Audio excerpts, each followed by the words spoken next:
ಸ್ನೇಹಿತರೆ ನಮಸ್ಕಾರ. ವಕೀಲ ಕಂ ಬಿಜೆಪಿಯ ಮುಖಂಡ ದೇವರಾಜೇಗೌಡ ಬಂಧನ ಭಾರೀ ಬೆಳವಣಿಗೆಗೆ ಸಾಕ್ಷಿಯಾಗಿದೆ.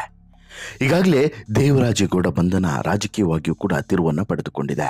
ಆದರೆ ಪೊಲೀಸರು ಮತ್ತು ಎಸ್ಐಟಿ ಅಧಿಕಾರಿಗಳು ಮತ್ತು ಕಾಂಗ್ರೆಸ್ ಸರ್ಕಾರ ಇದಕ್ಕೂ ಅದಕ್ಕೂ ಯಾವುದೇ ರೀತಿಯಾದಂಥ ಸಂಬಂಧ ಇಲ್ಲ ಅನ್ನುವಂಥ ಸ್ಪಷ್ಟನೆಯನ್ನು ಕೊಡ್ತಿದ್ದಾರೆ. ಇದು ಕಾನೂನು ಪ್ರಕ್ರಿಯೆ. ಕಾನೂನಿನ ಪ್ರಕಾರನೇ ನಾವು ಕ್ರಮವನ್ನು ತೆಗೆದುಕೊಳ್ಳುತ್ತಿದ್ದೇವೆ. ಆತನ ವಿರುದ್ಧ ದೂರು ದಾಖಲಾಗಿದೆ, ನಾವು ಕ್ರಮವನ್ನು ತೆಗೆದುಕೊಂಡಿದ್ದೇವೆ ಎನ್ನುವಂಥ ಸ್ಪಷ್ಟನೆಯನ್ನು ಪೊಲೀಸರು ಕೊಡ್ತಾ ಇದ್ದಾರೆ. ಅಸಲಿಗೆ ಇಲ್ಲಿ ದೇವರಾಜೇಗೌಡ ಬಂಧನ ಯಾವಾಗ ಆಗ್ತಾನೋ ಅಥವಾ ಅಂದರೆ ಯಾವಾಗ ಆಗ್ತಾನೋ ಅದಾದ ಬೆನ್ನಲ್ಲೇ ಕೆಲವೊಂದು ಆಡಿಯೋಗಳು ವಿಡಿಯೋಗಳು ಸಿಕ್ಕಾಬಟ್ಟೆ ವೈರಲ್ ಆಗಿದ್ದಾವೆ. ಎರಡು ರೀತಿಯಾದಂಥ ಆಡಿಯೋ ಇಲ್ಲಿ ವೈರಲ್ ಆಗಿದೆ. ಒಂದು, ಇದೇ ದೇವರಾಜೇಗೌಡ ಅರೆಸ್ಟ್ ಆಗೋದಕ್ಕಿಂತ ಕೆಲವೇ ಕ್ಷಣಗಳ ಮುಂಚೆ ಒಂದು ಆಡಿಯೋವನ್ನು ವೈರಲ್ ಮಾಡಿದ್ದ. ಯಾವ ಮಹಿಳೆ ದೇವರಾಜೇಗೌಡ ವಿರುದ್ಧ ದೂರನ್ನು ಕೊಟ್ಟಿದ್ಲೋ ಆ ಮಹಿಳೆಯ ಪತಿಯ ಜೊತೆಗೆ ಮಾತನಾಡಿರುವಂಥ ಆಡಿಯೋ ರಿಲೀಸ್ ಮಾಡಿದ್ದ. ಅದಾದ ಮೇಲೆ ಪೊಲೀಸರ ತನಿಖೆಯಲ್ಲಿ ಅಥವಾ ಪೊಲೀಸರು ತನಿಖೆ ಮಾಡ್ತಿರುವಂಥ ಸಂದರ್ಭದಲ್ಲಿ ಮತ್ತೊಂದು ಸ್ಫೋಟಕ ತಿರುವು ಕೂಡ ಸಿಕ್ಕಿದೆ. ಇದೇ ದೇವರಾಜೇಗೌಡ ಮಾತನಾಡಿರುವಂತಹ ಆಡಿಯೋ ಮತ್ತು ವಿಡಿಯೋ ಕಾಲ್ನಲ್ಲಿ ನಡೆಸಿರುವಂಥ ಸಂಭಾಷಣೆ ಇದೆರಡೂ ಕೂಡ ಸಿಕ್ಕಾಬಟ್ಟೆ ವೈರಲ್ ಆಗಿದೆ. ಇಲ್ಲಿ ದೇವರಾಜೇಗೌಡ ನಾನವನಲ್ಲ, ನಾನು ಹಾಗೇನೋ ಮಾಡೇ ಇಲ್ಲ ಅಂತೇಳಿ ಏನು ಹೇಳಿಕೊಂಡು ಓಡಾಡ್ಕೊಂಡಿದ್ನೋ, ಈಗ ದೊಡ್ಡ ತಿರುವು ಈ ಪ್ರಕರಣಕ್ಕೆ ಸಿಕ್ಕಿದೆ. ಈ ಮೂಲಕ ಇದೇ ದೇವರಾಜೇಗೌಡ ಇದನ್ನು ಹನಿ ಟ್ರ್ಯಾಪ್ ಅನ್ನುವಂತಹ ಒಂದು ಟ್ವಿಸ್ಟನ್ನು ಕೊಡ್ತಾನೆ. ನನ್ನ ವಿರುದ್ಧ ನಡೆದಂಥ ಹನಿ ಟ್ರ್ಯಾಪ್ ಅಂತೇಳಿ ಟ್ವಿಸ್ಟನ್ನು ಕೊಡುವಂಥ ಪ್ರಯತ್ನವನ್ನು ಮಾಡ್ತಾನೆ. ಅಷ್ಟು ಮಾತ್ರವಲ್ಲ, ಅದು ಯಾವಾಗ ದೇವರಾಜೇಗೌಡನನ್ನು ಹಾಸನಕ್ಕೆ ಶಿಫ್ಟ್ ಮಾಡಿದ್ರು, ಹಾಸನ ಜೈಲಿಗೆ ಶಿಫ್ಟ್ ಮಾಡಿದ್ರು, ಈಗ ದೇವರಾಜೇಗೌಡ ವಿರುದ್ಧ ಹಳೆಯ ಸುಮಾರೊಂದು 6 ಪ್ರಕರಣಗಳು ಓಪನ್ ಆಗುವಂಥ ಸಾಧ್ಯತೆ ಕಾಣಿಸ್ತಿದೆ. ಹಾಗಾದರೆ ದೇವರಾಜೇಗೌಡನನ್ನು ಪರ್ಮನೆಂಟಾಗಿ ರೇವಣ್ಣನ ಪಕ್ಕದಲ್ಲೇ ಕರ್ಕೊಂಡು ಹೋಗಿ ಲಾಕ್ ಮಾಡೋದಕ್ಕೆ ಯಾವ ರೀತಿಯಾದಂಥ ಪ್ರಯತ್ನಗಳು ನಡೀತಾ ಇದ್ದಾವೆ. ದೇವರಾಜೇಗೌಡನ ಶನಿ ಈಗ ಅವನ ಹೆಗಲೇರಿ ಕೂತಾಗಿದೆ. ದೇವರಾಜೇಗೌಡನ ಪಾಪದ ಕೊಡವು ಕೂಡ ತುಂಬಿದೆ ಅಂತ ಹೇಳಿ ಯಾರಾದರೂ ಬಂದು ಸ್ಟೇಟ್ಮೆಂಟನ್ನು ಕೊಡ್ತಾರಾ? ಈ ರೀತಿ ಸಾಕಷ್ಟು ಪ್ರಶ್ನೆಗಳಿದ್ದಾವೆ. ಅದೆಲ್ಲದರ ಬಗ್ಗೆ ಕಂಪ್ಲೀಟ್ ಮಾಹಿತಿಯನ್ನು 1 by 1 ನಿಮ್ಮ ಮುಂದೆ ಇಡ್ತಾ ಹೋಗ್ತೀನಿ. ಅದಕ್ಕೂ ಮುಂಚೆ ನೀವಿನ್ನೂ ಕೂಡ ನಮ್ಮ ಚಾನಲನ್ನು ಸಬ್ಸ್ಕ್ರೈಬ್ ಮಾಡಿಲ್ಲ ಅಂದರೆ ದಯವಿಟ್ಟು ಕೂಡಲೇ ಸಬ್ಸ್ಕ್ರೈಬ್ ಮಾಡಿ ಸ್ನೇಹಿತರೆ.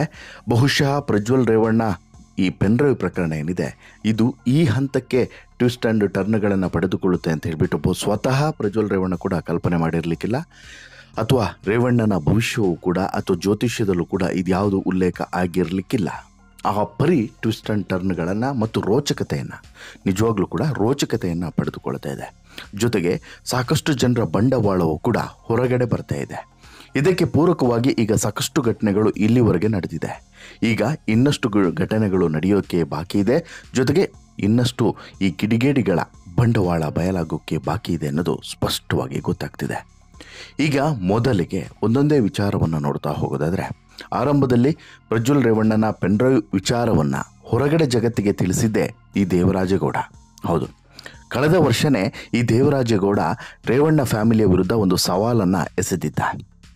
ನಿಮ್ಮ ಇಡೀ ಫ್ಯಾಮಿಲಿಯ ಬಂಡವಾಳ ನನ್ನ ಕೈಲಿದೆ, ನನ್ನ ಒಂದು ಪೆನ್ಡ್ರೈವ್ನಲ್ಲಿದೆ, ನಿಮ್ಮ ರಾಸಲೀಲೆಯ ಎಲ್ಲ ರಹಸ್ಯಗಳು ನನ್ನ ಬಳಿ ಇದೆ ಅಂಥೇಳಿ ಕಳೆದ ವರ್ಷವೇ ಆವಾಜನ್ನು ಹಾಕಿದ್ದ ಇದೇ ದೇವರಾಜೇಗೌಡ. ಆದರೆ ಅದರ ಬಗ್ಗೆ ಇಲ್ಲಿವರೆಗೂ ಕೂಡ ಲೋಕಸಭೆ ಎಲೆಕ್ಷನ್ ಬರೋವರೆಗೂ ಕೂಡ ಯಾರೂ ಚಕಾರವನ್ನು ಎತ್ತಿರಲಿಲ್ಲ. ಬಟ್ ಎಲೆಕ್ಷನ್ಗೆ ಇನ್ನೇನು ಒಂದು ವಾರ ಇದೆ ಅನ್ನುವಾಗ ಈ ವಿಡಿಯೋ ಒಂದೊಂದಾಗಿ ಹೊರಗಡೆ ವೈರಲ್ ಆಗೋಕ್ಕೆ ಶುರುವಾಯಿತು.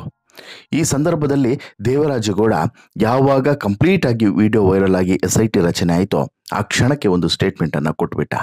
ಎಲ್ಲಿ ತನ್ನ ಬುಡಕ್ಕೆ ಬಂದು SIT ಅವರು ಬಿಸಿನೀರು ಕಾಯಿಸ್ತಾರೆ ಅನ್ನುವಂತಹ ಒಂದು ಅರಿವು ಆತನಿಗೆ ಬಂತೋ, ಯಾಕಂತ ಹೇಳಿದ್ರೆ ಹೇಳಿ ಕೇಳಿ ವಕೀಲ ಅಲ್ವಾ, ಇಮಿಡಿಯೇಟ್ಲಿ ಅಲರ್ಟ್ ಆದಂಥ ದೇವರಾಜೇಗೌಡ ಈ ವಿಡಿಯೋಗಳನ್ನು ವೈರಲ್ ಮಾಡಿದ್ದು ನಾನಲ್ಲ, ಈ ವಿಡಿಯೋಗಳನ್ನು ನನಗೆ ತಂದು ಕೊಟ್ಟಿದ್ದು ಮಾಜಿ ಕಾರು ಚಾಲಕ ಕಾರ್ತಿಕ್ ಅಂತ ಹೇಳ್ಬಿಟ್ಟು ಆತನ ಗ್ರೌಂಡಿಗೆ ಬಾಲನ್ನು ಎಸೆದಿದ್ದ. ಬಟ್ ಕಾರ್ತಿಕ್ 2 ದಿನಗಳ ಬಳಿಕ ಅಜ್ಞಾತ ಸ್ಥಳದಿಂದ ಒಂದು ವಿಡಿಯೋವನ್ನು ಮಾಡಿ, ನಾನು ವೈರಲ್ ಮಾಡೋದಾಗಿದ್ದರೆ ಯಾವತ್ತೋ ಮಾಡ್ತಿದ್ದೆ, ಆದರೆ ನಾನು ಮಾಡಲಿಲ್ಲ, ಮಾಡಿಯೂ ಇಲ್ಲ, ಜೊತೆಗೆ ಮಾಡೋದು ಕೂಡ ಇಲ್ಲ. ನಾನು ದೇವರಾಜೇಗೌಡನಿಗೆ ಆ ಪೆನ್ಡ್ರೈವನ್ನು ತೆಗೆದುಕೊಂಡು ಹೋಗಿ ಅದರ ಒಂದು ಕಾಪಿಯನ್ನು ಕೊಟ್ಟಿದ್ದೆ. ಬಹುಶಃ ಆತನೇ ಕೊಟ್ಟಿರ್ತಾನೆ. ಅದು ಬಿಟ್ಟರೆ ನಾನು ಕಾಂಗ್ರೆಸ್ನವ್ರಿಗೂ ಕೊಟ್ಟಿಲ್ಲ, BJP ಅವ್ರಿಗೂ ಕೊಟ್ಟಿಲ್ಲ, ಇನ್ನೊಬ್ರಿಗೂ ಕೊಟ್ಟಿಲ್ಲ, ಮತ್ತೊಬ್ಬರಿಗೂ ಕೊಟ್ಟಿಲ್ಲ ಅಂತೇಳಿ ಸ್ಪಷ್ಟನೆಯನ್ನು ಕೊಡ್ತಾನೆ. ಆದರೆ ಇದೇ ದೇವರಾಜೇಗೌಡ ಇದೇ ಕೇಸಲ್ಲಿ ತನ್ನ ಬೇಳೆಯನ್ನು ಬೇಯಿಸಿಕೊಳ್ಳುವಂಥ ಕೆಲಸವನ್ನು ಮಾಡ್ತಾನೆ. ಜೊತೆಗೆ BJP ನಾಯಕರಿಗೆ ತಾನು ಬರೆದಂಥ ಪತ್ರವನ್ನು ಕೂಡ ಮತ್ತೆ ಮರುಹಂಚಿಕೆ ಮಾಡ್ತಾನೆ. ಎಷ್ಟಾಯಿತು ಅಷ್ಟು ಪ್ರಚಾರವನ್ನು ಗಿಟ್ಟಿಸಿಕೊಳ್ಳುವಂಥ ಪ್ರಯತ್ನವನ್ನು ಮಾಡ್ತಾನೆ. ಇದೇ ಹಂತದಲ್ಲಿ ಒಂದಷ್ಟು ನಾಯಕರ ಅಣತಿಯಂತೆ ಈ ಕೇಸನ್ನು ಡೈವರ್ಟ್ ಮಾಡುವಂಥ ಪ್ರಯತ್ನವನ್ನು ಕೂಡ ಮಾಡ್ತಾನೆ. ಪರಿಣಾಮ ಡಿ ಕೆ ಶಿವಕುಮಾರ್ ಮೇಲೆ ಆರೋಪವನ್ನು ಹೊರಿಸ್ತಾನೆ. ಆದರೆ ಡಿ ಕೆ ಶಿವಕುಮಾರ್ ಇದಕ್ಕೆ ಸೊಪ್ಪು ಹಾಕೋದಿಲ್ಲ. ಇದೇ ಸಂದರ್ಭದಲ್ಲಿ ಏಪ್ರಿಲ್ 1ನೇ ತಾರೀಕು ಈತನ ಮೇಲೆ ದಾಖಲಾಗಿದ್ದಂಥ ಪ್ರಕರಣಕ್ಕೆ ಮರುಜೀವ ಬರ್ತದೆ. ಹಿರಿಯೂರು ಪೊಲೀಸರು ಮೊನ್ನೆ ಈತನನ್ನು ಅರೆಸ್ಟ್ ಮಾಡ್ತಾರೆ. ಯಾವಾಗ ಈತ ಅರೆಸ್ಟ್ ಆಗ್ತಾನೋ ಅದಾದ ಮೇಲೆ ಪ್ರಕರಣಕ್ಕೆ ಬೇರೆ ಬೇರೆ ಆಯಾಮಗಳು ಈಗ ಸಿಗ್ತಾ ಇದ್ದಾವೆ. ಸಹಜವಾಗಿ ಮತ್ತು ಸ್ವಾಭಾವಿಕವಾಗಿ ಬಿಜೆಪಿ ನಾಯಕರು ಇದು ಕಾಂಗ್ರೆಸ್ ಸರ್ಕಾರದ ಷಡ್ಯಂತ್ರ ಅಂತೇಳಿ ಹೇಳ್ತಾ ಇದ್ರೆ, ಇಲ್ಲಿ ಪೊಲೀಸರು ಮತ್ತು ಸರ್ಕಾರದ ಭಾಗವಾಗಿರೋರು ಇದರಲ್ಲಿ ಯಾವ ಬದನೆಕಾಯಿ ಷಡ್ಯಂತ್ರನೂ ಇಲ್ಲ. ಕಾನೂನು ಪ್ರಕ್ರಿಯೆ, ಆತನ ವಿರುದ್ಧ FIR ದಾಖಲಾಗಿದೆ, ಆತನ ವಿರುದ್ಧ ಆರೋಪ ಕೇಳಿ ಬಂದಿದೆ, ತನಿಖೆ ನಡೆಸ್ತಾ ಇದ್ದಾರೆ ಪೊಲೀಸರು. ಈಗಾಗಲೇ ನ್ಯಾಯಾಲಯ ನ್ಯಾಯಾಂಗ ಬಂಧನವನ್ನು ವಿಧಿಸಿದೆ. ಇವೆಲ್ಲವೂ ಕೂಡ ಕಾನೂನು ಪ್ರಕ್ರಿಯೆ ಅಷ್ಟೇ, ಇದರಲ್ಲಿ ನಮ್ಮದೇನು ಪಾತ್ರ ಇಲ್ಲ ಅನ್ನೋದನ್ನು ಕಡ್ಡಿ ಮುರಿದಂತೆ ಹೇಳಿದ್ದಾರೆ. ಈ ನಡುವೆ ದೇವರಾಜೇಗೌಡನಿಗೆ ಸಂಕಷ್ಟ ಎದುರಾಗಿರೋದು ಮತ್ತು ಮಾನ ಮರ್ಯಾದೆ ಹರಾಜಾಗಿರೋದು ಯಾವುದು ಅಂತ ಹೇಳಿದರೆ, ಈತ ಅರೆಸ್ಟ್ ಆಗ್ತಿದ್ದಂತೆ ವೈರಲ್ ಆಗ್ತಿರುವಂಥ ಆಡಿಯೋ ಮತ್ತು ವಿಡಿಯೋ. ಹೌದು, ಈ ಚಟೇಶ್ವರ ಯಾರು ಪ್ರಜ್ವಲ್ ರೇವಣ್ಣ ಏನಿದೆ ನೋಡಿ, ಚಟೇಶ್ವರ, ಆತನ ಚಟದಂತೆಯೇ ಈತನಿಗೂ ಕೂಡ ಒಂದು ಚಟ ಇತ್ತು. ಅದು ವಿಡಿಯೋ ಕಾಲ್ನಲ್ಲಿ ಮಾತನಾಡುವಂಥ ಚಟ. ಈತನು ಕೂಡ ಆ ಸಂತ್ರಸ್ತೆಗೆ ವಿಡಿಯೋ ಕಾಲನ್ನು ಮಾಡ್ತಿದ್ದ ಮತ್ತು ನಾರ್ಮಲ್ ಕಾಲನ್ನು ಮಾಡಿ ಒಂದು ರೀತಿಯಲ್ಲಿ ವಿಕೃತರ ರೀತಿಯಲ್ಲಿ ಕಾಡ್ತಾ ಇದ್ರು ಅನ್ನೋದು ಸ್ಪಷ್ಟವಾಗಿ ಗೊತ್ತಾಗ್ತಿದೆ. ಇಲ್ಲಿ ಒಂದು ವಿಡಿಯೋದಲ್ಲಿ ಸ್ಪಷ್ಟವಾಗಿ ಆತ ವಿಡಿಯೋ ಕಾಲ್ ಮಾಡಿ ತಾನು ತನ್ನ ಖಾಸಗಿ ಅಂಗವನ್ನು ಆಕೆಗೆ ಪ್ರದರ್ಶನ ಮಾಡ್ತಾನೆ. ಜೊತೆಗೆ ಆಕೆ ಅದನ್ನೆಲ್ಲ ಯಾಕೆ ತೋರಿಸ್ತಿದ್ಯಾ ಅಂತೇಳಿ ಹೇಳಿದಾಗ ನೀನು ಕೂಡ ತೋರಿಸು ಅನ್ನುವಂಥ ಪ್ರಚೋದನೆಯನ್ನು ಮಾಡ್ತಾನೆ. ಈ ರೀತಿಯಾಗಿ ಆಕೆಯನ್ನು ಬಳಸಿಕೊಳ್ಳುವಂಥ ಯತ್ನವನ್ನು ಮಾಡ್ತಾನೆ. ಜೊತೆಗೆ ಆಕೆಯನ್ನು ಬಳಸಿಕೊಂಡಿದ್ದಾನೆ ಅನ್ನೋದು ಕೂಡ ಮಾಹಿತಿ ಇದೆ. ಜೊತೆಗೆ ತನ್ನ ಕಾರಿನಲ್ಲೂ ಕೂಡ, ಯಾರೋ ದೇವರಾಜೇಗೌಡ ತನ್ನ ಕಾರಿನಲ್ಲೂ ಕೂಡ ಇದೇ ರೀತಿಯಾದಂತಹ ದೌರ್ಜನ್ಯವನ್ನು ಆಕೆಯ ಮೇಲೆ ನಡೆಸಿದ್ದಾನೆ ಅನ್ನುವಂತಹ ಆರೋಪವನ್ನು ಕೂಡ ಆಕೆ ಹೊರಿಸಿದ್ಲು. ಈ ರೀತಿ ನಾನಾ ಆರೋಪಗಳು ಆತನ ಮೇಲಿದೆ. ಅದಕ್ಕೆ ಸಾಕ್ಷಿಯಾಗಿ ಈ ವಿಡಿಯೋ ಮತ್ತು ಆಡಿಯೋ ನಿಲ್ತದೆ. ಆಡಿಯೋದಲ್ಲೂ ಕೂಡ ಈತ ಬೆಂಗಳೂರಿನ ಮನೆಯ ವಿಚಾರ ಮತ್ತು ಬೇರೆ ಬೇರೆ ಖಾಸಗಿ ವಿಚಾರಗಳನ್ನು ಪ್ರಸ್ತಾಪ ಮಾಡ್ತಾನೆ. ಅಸಲಿಗೆ ಇಲ್ಲಿ FIRನಲ್ಲೂ ಕೂಡ ಈಕೆ ಆ ಸಂತ್ರಸ್ತೆ ಮಹಿಳೆ ಉಲ್ಲೇಖ ಮಾಡಿದ್ದಾಳೆ. ತನ್ನ ಜಾಗದ ವಿಚಾರದ ಬಗ್ಗೆ ಮತ್ತು ಜಾಗದ ಸಮಸ್ಯೆಯನ್ನು ಬಗೆಹರಿಸೋದಕ್ಕೆ ಈತನ ಬಳಿ ಹೋಗಿದ್ದೆ. ಆದರೆ ಈತ ತನ್ನ ಜಾಗವನ್ನು, ಅಂದರೆ ತನ್ನ ಖಾಸಗಿ ಜಾಗವನ್ನು ನನಗೆ ಒಂದು ರೀತಿಯಲ್ಲಿ ಬೇಡ ಬೇಡ ಅಂತ ಹೇಳಿದ್ರು ಪ್ರದರ್ಶನ ಮಾಡಿ ಒಂದು ರೀತಿಯಲ್ಲಿ ನನ್ನನ್ನು ಬಳಸಿಕೊಂಡ, ಆಗಾಗ ಬಳಸಿಕೊಂಡ ಅಂತ ಹೇಳಿ ಒಂದು ಆಡಿಯೋ ವಿಡಿಯೋ ಎಲ್ಲವೂ ಕೂಡ ವೈರಲ್ ಆಗ್ತಿದೆ. ಜೊತೆಗೆ ಇಲ್ಲಿ ಇದು ಈತನ ಮಾನ ಮರ್ಯಾದೆಯನ್ನು ಹರಾಜು ಮಾಡ್ತಿದೆ. ಕೋರ್ಟ್ನಲ್ಲೂ ಕೂಡ ಇದು ಬಹುಶಃ ಒಂದು ಸಾಕ್ಷಿಯಾಗಿ ನಿಲ್ಲಬಹುದೇನೋ ಒಂದು ಭಾಗ.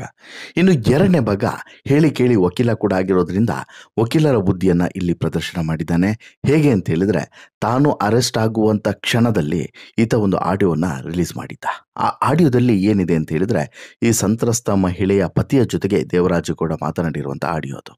ಇಲ್ಲಿ ಆಕೆಗೂ ಮತ್ತು ಯಾರೋ ಈ ಸಂತ್ರಸ್ತೆಯ ಪತಿಗೂ ಮತ್ತು ಸಂತ್ರಸ್ತೆಗೂ ಕೂಡ ಸಂಬಂಧ ನೆಟ್ಟಗಿಲ್ಲ. ಜೊತೆಗೆ ಇದು ಹನಿ ಟ್ರಾಪ್. ಇಲ್ಲಿ ಆತನ ಪತಿಗೆ, ಮಹಿಳೆಯ ಪತಿ ಇದಾರಲ್ಲ, ಪತಿಗೇನೆ ಅದ್ರ ಬಗ್ಗೆ ಕನ್ಸರ್ನ್ ಇಲ್ಲ. ಪತಿಯನ್ನೇ ಹೊರಗಡೆ ಹಾಕಿದವಳು ಅವಳು. ನಾನು ಆಕೆಯ ಪತಿ ಅಲ್ಲ ಅಂತೇಳಿ ಹೇಳುವವನವನು. ಹಾಗಾದರೆ ಇವಳು ಎಂಥವಳು ಅಂತ ಹೇಳ್ಬಿಟ್ಟು ನೀವೇ ಜಡ್ಜ್ ಮಾಡಿ ಅನ್ನೋ ರೀತಿಯಲ್ಲಿ ಒಂದು ಆಡಿಯೋವನ್ನು ರಿಲೀಸ್ ಮಾಡ್ತಾನೆ. ಬಟ್ ಆ ಆಡಿಯೋ ಹೆಚ್ಚು ಇಂಪ್ಯಾಕ್ಟನ್ನು ಮಾಡುತ್ತೋ ಮಾಡಲು ಸೆಕೆಂಡ್ರಿ. ಆದರೆ ಅದಕ್ಕೂ ಇದಕ್ಕೂ ಈ ಕೇಸ್ಗೂ ಸಂಬಂಧ ಇಲ್ಲ. ಅದು ಹೊರಗಡೆ ಜಗತ್ತಿಗೆ ನೀವು ತೋರಿಸ್ಕೊಳ್ಬಹುದೇ ಹೊರತು ಕಾನೂನಲ್ಲಿ ಅದು ಮ್ಯಾಟ್ರ್ ಆಗೋದಿಲ್ಲ. ಕಾನೂನಲ್ಲಿ ಮ್ಯಾಟ್ರ್ ಆಗೋದು ಈತ ಮಾಡಿದಂತಹ ದೌರ್ಜನ್ಯ, ಈತ ಮಾಡಬಾರದ ಕೃತ್ಯಗಳನ್ನು ಮಾಡಿರೋದು ಅಷ್ಟೇ. ಹೀಗಾಗಿ ಈಗ ಹಾಸನಕ್ಕೆ ಹಾಸನ ಜೈಲಿಗೆ ಈತನನ್ನು ಶಿಫ್ಟ್ ಮಾಡಿದ್ದಾರೆ ಒಂದು ಭಾಗ. ಈಗ ಎರಡನೇ ವಿಚಾರ, ಇವಿಷ್ಟು ಮೊದಲ ವಿಚಾರ. ಆದರೆ ಎರಡನೇ ವಿಚಾರ ಮತ್ತು ಎರಡನೇ ಶಾಕಿಂಗ್ ವಿಚಾರ ಏನು ಅಂತ ಹೇಳಿದರೆ, ಈ ದೇವರಾಜೇಗೌಡನನ್ನು ಅಷ್ಟು ಸುಲಭವಾಗಿ ಪೊಲೀಸರು ಬಿಡೋದಿಲ್ಲ ಅನ್ನೋದು.